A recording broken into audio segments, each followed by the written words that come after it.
जय हिंद दोस्तों। अभी तक हम जो रिवीजन कर रहे हैं मोस्ट इंपॉर्टेंट क्वेश्चन को देखते आ रहे हैं, उसमें मेंसुरेशन का पार्ट चल रहा है। मेंसुरेशन के पार्ट में हम एरिया रिलेटेड टू सर्किल देख रहे हैं, देन आफ्टर हम सरफेस एरिया और वॉल्यूम को देखेंगे। तो इसी क्रम में जो एरिया रिलेटेड टू आप सर्किल्स है, यहाँ से कुछ क्वेश्चन हम कर चुके हैं। अब एक क्वेश्चन देखते हैं जो कि आपके एग्जाम के पर्पज से बहुत इंपॉर्टेंट है, बहुत अच्छा क्वेश्चन है। एग्जाम में यह क्वेश्चन आपको सेक्शन ई में मिल सकता है या सेक्शन डी में मिलेगा, तो यह अच्छा क्वेश्चन है। आइए देखते हैं क्वेश्चन क्या है। क्वेश्चन देखिए, a horse is tied to a peg at one corner of a square shaped grass field of side 15 metre by mean of a 5 metre long rope. जो फिगर में आपको दे रखा है, find the area of that part of the field in which the horse can graze. ये पहला part है, पहला क्वेश्चन है। सेकंड क्या दिया हुआ है? सेकंड पार्ट दिया हुआ है, the increase in the grazing area of the rope where the 10 metre long instead of 5 metre. यहाँ पर जो पाई की वैल्यू भी दे रखा है 3.14 आपको यूज करना है। यहाँ दो क्वेश्चन है, पार्ट 1 पार्ट 2, इसमें 2 क्वेश्चंस दिए हुए हैं। देखिए कैसे इसको सॉल्व करेंगे। पहले फर्स्ट पार्ट को देखते हैं कैसे सॉल्व होगा। तो यहाँ फिगर से देखिए, यहाँ पर क्या है, यहाँ जो हॉर्स आपको बताया जा रहा है कि हॉर्स एक, यहाँ आप सपोज करिए यहाँ एक हॉर्स है, यह यहाँ पर बंधा हुआ है। यह जो ये एरिया है, इस एरिया में क्या कर रहा है, यह केवल ग्रेजिंग एरिया जो है इतना है। यह आपको देखने से क्या मिल रहा है, यहाँ एक सर्किल आप देखिए, अगर एक सर्किल हो, यहाँ इस तरीके से मिला दिया जाए, यह रेडियस है, तो यह क्या हुआ, एक सेक्टर हुआ। यही सेक्टर आपको देखिएगा, यह जो सेक्टर मिल रहा है, यही आपको यहाँ सेक्टर मिल रहा है, यह रेडियस हो जा रहा है। यहाँ आपको बता रहा है यह पूरा स्क्वायर जो है यह कितना है, 15 मीटर है। यह स्क्वायर पूरा जो है 15 मीटर है, और यहाँ कितना है, यह जो है आपका 5 मीटर है। यहाँ बता रहा है कितना है, 5 मीटर का जो इसका रेडियस है यह कितना है, 5 मीटर। 5 मीटर के जो इसको हॉर्स को एरिया मिल रहा है ग्रेजिंग के लिए, वो कितना है, 5 मीटर रेडियस का है। तो यहाँ से आप कैसे निकाल सकते हैं, सीधी सीधी बात है। और यहाँ देखिए, यहाँ पर एंगल कितना दिया हुआ है, यह 90 डिग्री। यहाँ यह एंगल आपको जैसे थीटा होता है, तो इस एरिया को आपको निकालना है। तो इसका एरिया निकालने का आपको पहले से पता ही है। क्या करते हैं, पहले तो सर्किल का एरिया क्या होता है, पाई आर स्क्वायर, और जो सेक्टर का निकालना है तो कितने एंगल पे है। तो एंगल यहाँ थीटा है, कितने में से, 360, क्योंकि एक पॉइंट पर एंगल कितना बनता है, टोटल 360 का बनता है एक पॉइंट पर। जब भी पॉइंट पर एंगल बनता है, अगर यहाँ 180 और पूरा जो है 360 हो जाएगा, तो यहाँ 360 डिग्री हो गया। बस यही आपका क्या हो गया, radius of, sorry, area of sector. तो यहाँ वही करना है। तो यहाँ पहले हम लिख लेंगे, जो दिया हुआ है उसको पहले लिख लेते हैं। क्या करना है, देखिए यहाँ पर जब हॉर्स प्लग किया गया यहाँ पर, और यह एरिया कवर कर रहा है ग्रेजिंग के लिए, तो आप क्या लिखेंगे, from figure the horse can graze,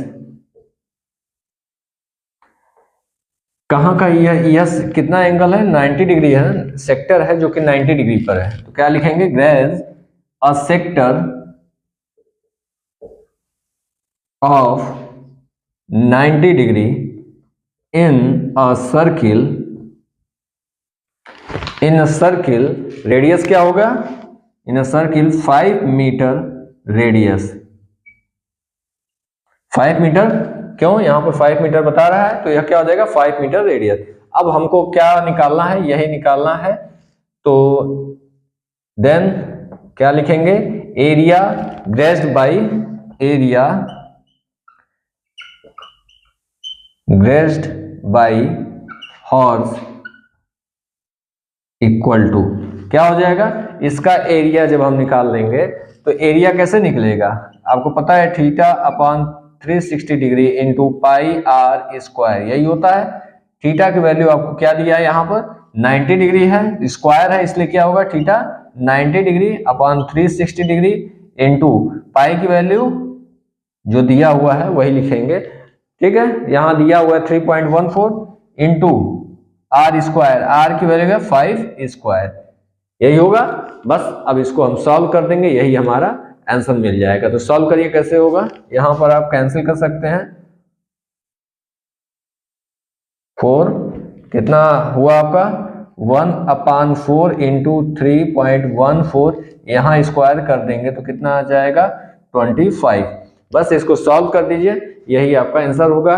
पहले कैंसिल कर लेते हैं, यहाँ पर डिवाइड कर लेते हैं, यहाँ इसमें डिवाइड करेंगे कितना आ जाएगा, डिवाइड करिए, डिवाइड करेंगे 7, पहले पॉइंट होगा 8 टाइम होगा 5 टाइम, बस यहाँ पर छोड़ेंगे इंटू 25। क्लियर हुआ। यहाँ पर जो है 0.785 इंटू 25, इसको मल्टीप्लाई कर लीजिए, यही आपका आंसर होगा। तो मल्टीप्लाई करने पे कितना आ जाएगा,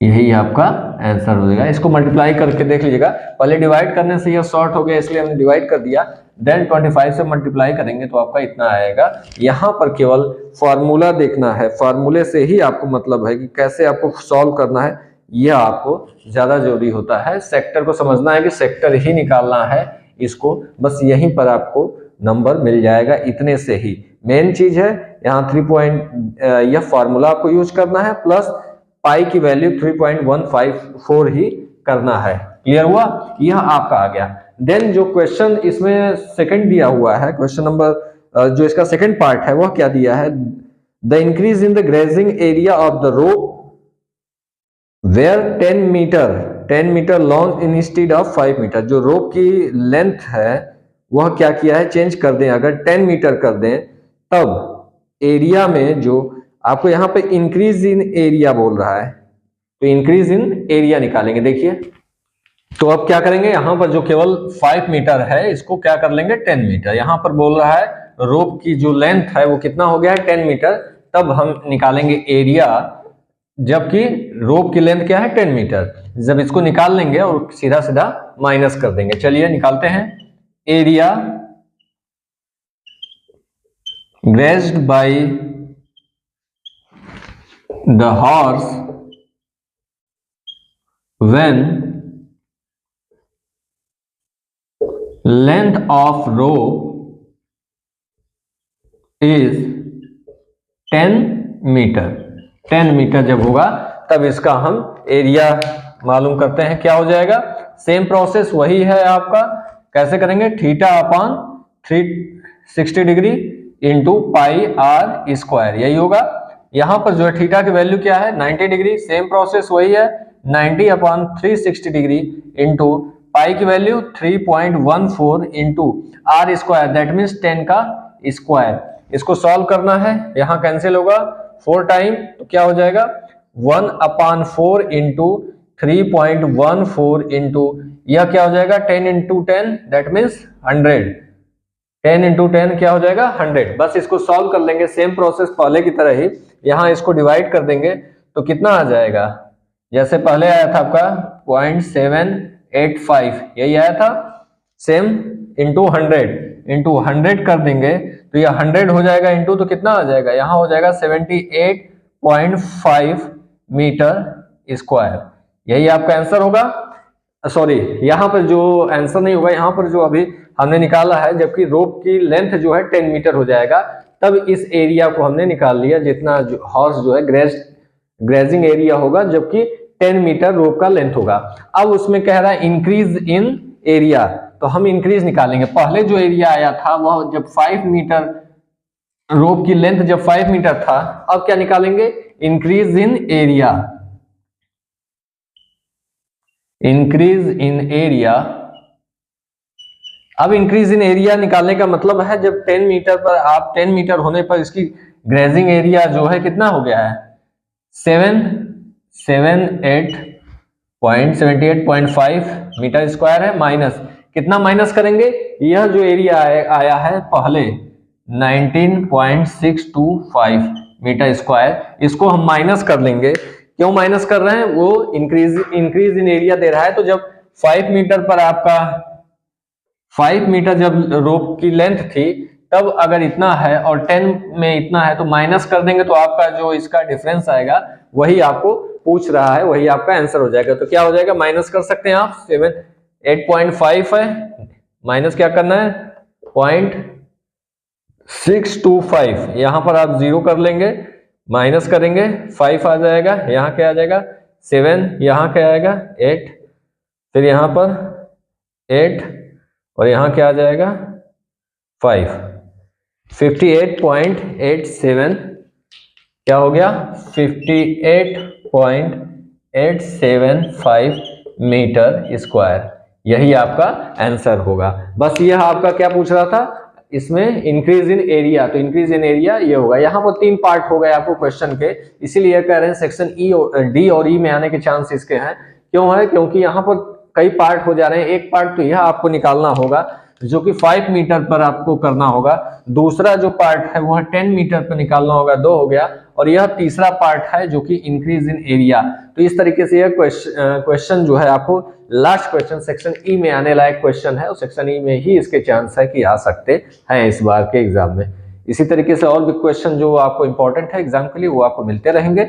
अभी आज के लिए फिलहाल इतना ही, फिर नेक्स्ट क्लास में मिलते हैं आगे के क्वेश्चन के साथ। आगे इसके आगे बढ़ेंगे, जो एरिया है आपका मेंस्ट्रुएशन में जो सरफेस एरिया और वॉल्यूम है उसको हम देखेंगे। ठीक है, आज के लिए इतना ही, धन्यवाद।